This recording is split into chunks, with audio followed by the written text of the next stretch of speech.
রাশিয়ার বিরুদ্ধে যুদ্ধ চালিয়ে যেতে ইউক্রেনের জন্য $400 মিলিয়ন সামরিক সহায়তা অনুমোদন দিয়েছিল মার্কিন কংগ্রেস। কিন্তু সেই মোটা অঙ্কের অর্থ আটকে দিয়েছে মার্কিন প্রেসিডেন্ট ডোনাল্ড ট্রাম্পের হোয়াইট হাউস। খবরটি জানিয়েছেন senator Dick Darwin.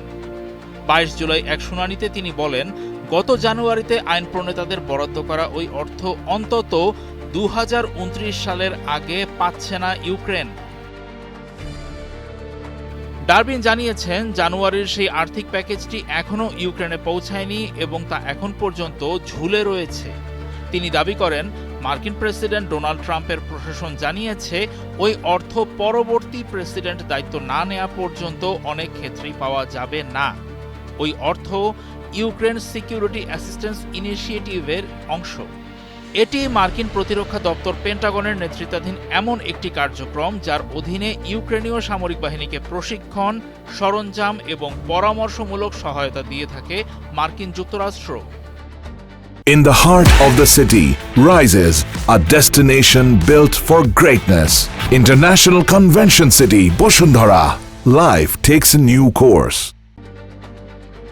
Joint chief of স্টাফের চেয়ারম্যান জেনারেল ড্যান কেইনকে এই বিষয়ে প্রশ্ন করার সময় ডারবিন আরও যোগ করেন, অর্থ প্রদানের এই পরিকল্পনা অনুযায়ী 2029 অর্থ বছরে অর্থ খরচের জন্য প্রস্তুত থাকতে বলা হয়েছে।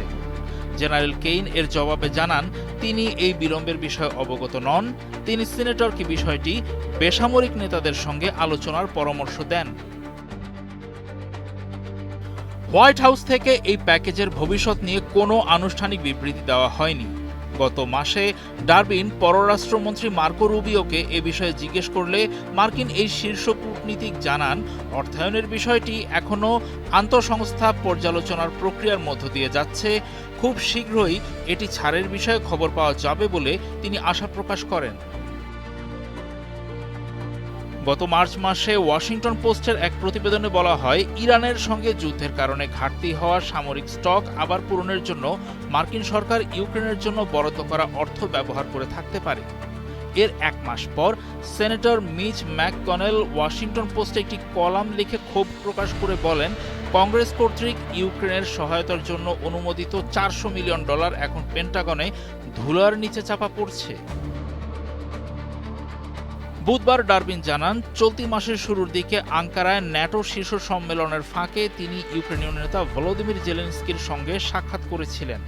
সিনেটরের মতে, রাশিয়ার সঙ্গে সংঘাত বা যুদ্ধে জয়ী হতে তার ঠিক কী প্রয়োজন সে বিষয়ে জেলেনস্কি খুবই স্পষ্ট ছিলেন।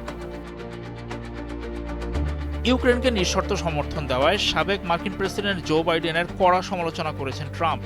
তিনি আরও বলেছেন, ভবিষ্যতে যে কোনো মার্কিন সামরিক সহায়তার খরচ ইউক্রেনের ইউরোপীয় মিত্রদেরই বহন করা উচিত। যুদ্ধক্ষেত্রে ইউক্রেনের পিছিয়ে পড়ার পেছনে পশ্চিমাদের অস্ত্রের ঘাটতি ও সরবরাহে বিলম্বকে বারবার দায়ী করে আসছেন জেলেনস্কি।